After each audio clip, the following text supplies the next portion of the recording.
अस्सलाम वालेकुम dear learners, how are you all? Hope you are doing well.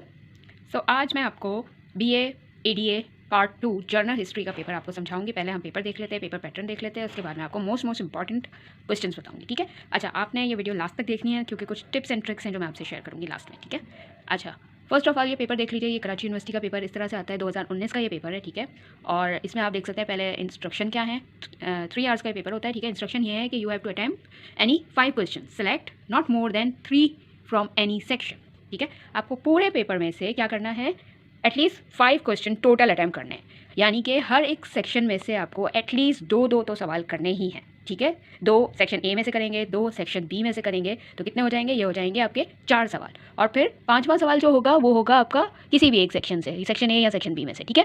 तो इसीलिए यहाँ लिखा है कि selecting not more than 3 from each section, यानी किसी एक सेक्शन से 3 से ज़्यादा नहीं हो सकते। ये ना हो कि आप एक सेक्शन से 4 कर रहे हैं और एक सेक्शन से सिर्फ 1 कर रहे हैं। ठीक है? यानी दोनों सेक्शन में से आपको एटलीस्ट 2 करने हैं, और ज़्यादा से ज़्यादा किसी एक सेक्शन से आप 3 करेंगे तभी आपके 5 पूरे होंगे। ठीक है? अच्छा, पहला सवाल जो अब मैं मोस्ट इंपॉर्टेंट बता रही हूँ, जो इस साल इंशाल्लाह ज़रूर आएगा, और इसकी आप तैयारी करके जाएँ, आंखें बंद करके जाएँ, तो आपका पेपर क्लियर होने के चांस हैं। ठीक है? अच्छा, जो टिप्स एंड ट्रिक्स बताऊंगी लास्ट में वो सुन लीजिएगा, तो आपको ज़्यादा अच्छे से पता चलेगा कि नंबर अच्छे कैसे मिलते हैं। First of all, section A में से पहला सवाल है हुमायूं के बारे में। हुमायूं के बारे में early difficulties and causes of Humayun failure. अच्छा, पहली बात मैं बता दूँ आपको कि आपने जो ये मैं सवाल बता रही हूँ ना, ये सवाल नहीं है, ये टॉपिक है। जब मैं आपको बोल रही हूँ हुमायूं के बारे में, तो आपने हुमायूं के बारे में सब कुछ याद करना है। एग्जैक्ट सवाल मत किया करें। केयू की पॉलिसी ये है, वो आपको सवाल घुमा फिरा के देते हैं, लेकिन पूछा वही टॉपिक जाता है जो आपकी बुक में लिखा हुआ है। ठीक है? तो आपने बुक से पूरा टॉपिक याद करना है और वही टॉपिक लिख देना है। यहाँ भली अर्ली डिफिकल्टीज पूछी है और कॉजेज ऑफ फेलियर पूछा है, लेकिन आपने क्या करना है, आपने करना है हुमायूं का शुरू से आखिर तक पोस्टमार्टम। ठीक है? यानी उसकी इंट्रोडक्शन बताना है, कौन था, कहाँ पैदा हुआ, किस बाप का बच्चा था, क्या किया था उसने। ठीक है? वहाँ से शुरू करना है। उसके बाद उसकी पूरी जर्नी लिखनी है, वो उसकी लाइफ हिस्ट्री। ठीक है? उसमें उसकी डिफिकल्टीज भी आ जाएंगी, उसके कॉजेज ऑफ फेलियर भी आ जाएंगे, और आखिर में जाहिर है उसकी डेथ आएगी, तो वो पूरे लाइफ हिस्ट्री में आपका पूरा टॉपिक कवर हो जाएगा। ठीक है? क्योंकि ये हिस्ट्री है, इसलिए हमें पूरी हिस्ट्री लिखनी है, बैकग्राउंड से लेके लास्ट एंडिंग तक। ठीक है? जब भी किसी शख्सियत का पूछा जाएगा, उसका करेक्टर या जो भी पूछा जाएगा, उसमें आपने उसके बारे में पूरी लाइफ हिस्ट्री लिखनी है। ये बात अपने पल्लू से मान लें, लड़कियां पल्लू से मान लें, लड़के अपने दामन के साइड पे लिख लें, कुछ कर लें, कि आपने पूरी लाइफ हिस्ट्री लिखनी है शख्सियत के बारे में। ठीक है? आगे चल के जो जो चीज़ें आएंगी वो मैं आपको बताती हूँ। अच्छा, जिनका उर्दू में है उनको उर्दू वालों को भी बता दूँ, परेशान ना हो, कहेंगे हम तो उर्दू में ले रहे हैं, हमें तो कुछ पता ही नहीं है। भाई, उर्दू में भी यही नाम है बंदे का, हुमायूं। ठीक है? उसकी क्या है मुश्किलात, इब्तदाई मुश्किलात, उसकी नाकामी के असबाब, मतलब टॉपिक तो वही है ना। अब आप कहें इंग्लिश में हुमायूं, उर्दू में क्या, उर्दू में उसका नाम औरंगजेब तो नहीं होगा ना, हुमायूं ही रहेगा ना। मतलब हुमायूं का आपने पूरा टॉपिक याद करना है, सीधी सी बात है। अगर मैं इंग्लिश में बता रही हूँ तो आप उर्दू वाले अपनी बुक खोलें, इंडेक्स खोलें, वहाँ जहाँ हुमायूं लिखा है वहाँ लिख दें मोस्ट इंपॉर्टेंट, बस। ठीक है? पहला सवाल हो गया। अब आ जाते हैं दूसरा सवाल। अच्छा, हुमायूं के साथ हमेशा ये शेरशाह सूरी भाई ज़रूर आते हैं, क्योंकि हुमायूं और शेरशाह की कभी बनी नहीं थी, जहाँ तक मुझे याद पड़ रहा है। असल में मैंने हिस्ट्री बहुत दिन पहले पढ़ी थी, खैर हाँ, हुमायूं और शेरशाह का कुछ था मसला, ये तो मुझे याद है। तो शेरशाह के जो हैं वो एडमिनिस्ट्रेटिव रिफॉर्म्स आते हैं, वही बात आ गई, एडमिनिस्ट्रेटिव रिफॉर्म्स की जगह आपने पूरा टॉपिक याद करना है। अब आप कहेंगे ये एक तो ये धुंधला बड़ा पता नहीं क्यों हो रहा है, लेकिन आप कहेंगे कि शेरशाह सूरी जो है, इसका हम क्या क्या करें। इसका भी आपने यही करना है कि कहाँ पैदा हुए, क्या हुआ, कब ये बादशाह में अपनी मतलब इसकी हुक्मरानी शुरू हुई, उसमें इसने क्या किया, इस इंतज़ामी इस्लाहात क्या थी इसकी, और कब इसका वो चीज़ एंड हुई, वो टाइम पीरियड जो इसकी हुक्मरानी का टाइम पीरियड था वो एंड कब हुआ। यानी कि शुरू से लेकर आखिर तक आपने सब लिखना है। इंट्रोडक्शन यानी कि हरूफ आगाज़, चाहे वो उसका कुछ भी नाम दे दें, चाहे उसमें आप शेरशाह सूरी की हेडिंग डाल के उसके बारे में लिखें एक पैराग्राफ या कुछ भी। हरूफ आगाज़ और हरूफ इख्तिताम, हरूफ आखिर, ये चीज़ बीए के लेवल पे हर आंसर में लाजमी होनी चाहिए। इंट्रोडक्शन एंड कंक्लूजन, ये अपने पल्लू से दोबारा बन लें।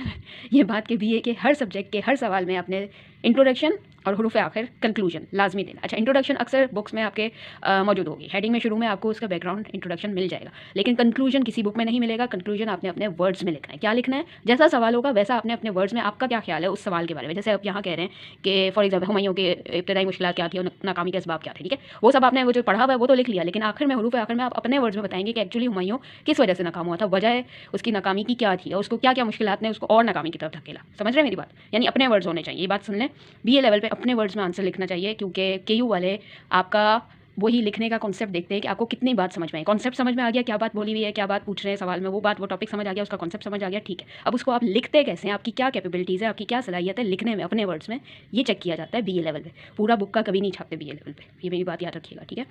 अच्छा, नेक्स्ट है शेरशाह सूरी हो गया।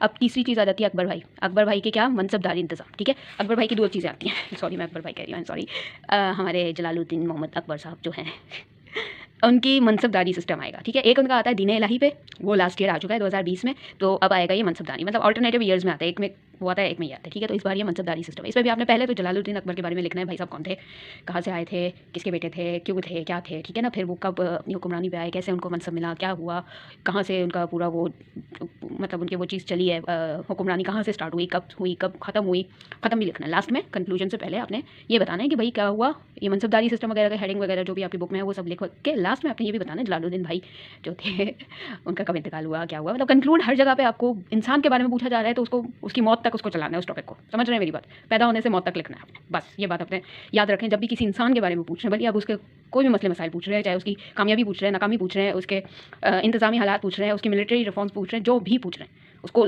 पैदा करना है और मानना है अपने टॉपिक में, ठीक है। नेक्स्ट आ गया, ये देखिए 3 सवाल हो गए। अब चौथा सवाल मैं आपको जो है वो देती हूँ सेक्शन बी में से, ठीक है। क्योंकि सेक्शन ए में से मेरे हिसाब से 3 तो पक्के आएंगे और आपने एक सेक्शन में से 3 तो करने ही करने हैं ना, कम से कम 2 करने हैं, ज़्यादा से ज़्यादा 3 करने हैं। तो अगर आप ये तीनों याद करके जाएंगे तो आपके 3 तो पक्के हो गए, ठीक है।